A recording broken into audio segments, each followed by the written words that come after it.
The president, the Republican president, is sworn in January of 2013, and there will be a new Republican president on January 13, will face a number of challenges to bring this country back to where it was years ago in order to fundamentally change this country back to follow the Constitution. Now, I've heard a lot of them.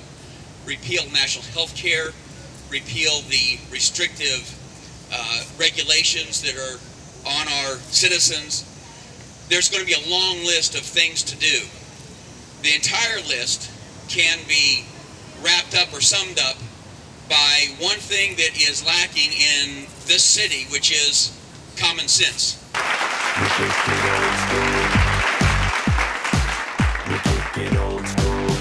Hello and welcome to this previously recorded edition of Ron Ferrin Live.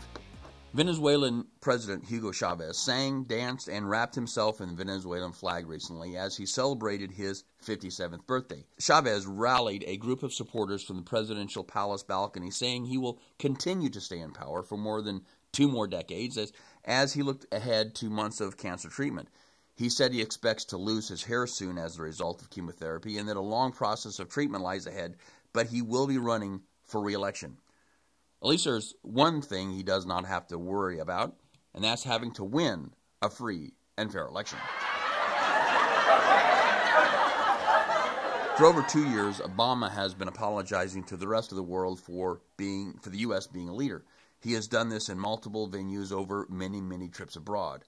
Now, after the lack of his leadership in jobs, the economy, and world affairs, it's time we as Americans apologize to the rest of the world for electing Barack Obama.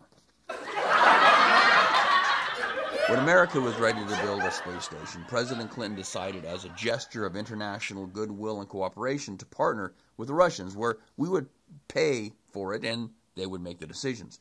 Somehow he believed that this would make the world like us more. Now, after spending billions of American dollars to build the station, the Russians have decided it has outlived its usefulness and said they want to crash the space station into the ocean. It's called Another Democratic Dream Crashes into Flames. In a related story, there has been a major outrage at the no prayer rules by the Obama administration at U.S. funerals. These are rules that do not allow Christian prayers during those military funerals.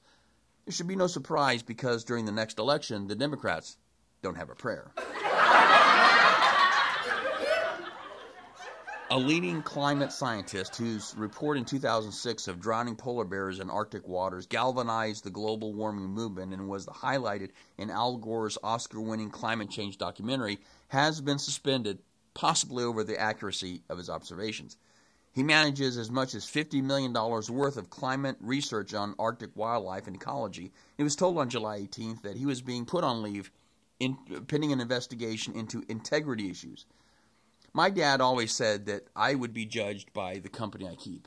Some people say, run with the dogs, you will wake up with fleas. Well, murderer Charles Manson recently announced that he believes in global warming. This has been Ron Ferrin Live, and as always, we were pre-recorded.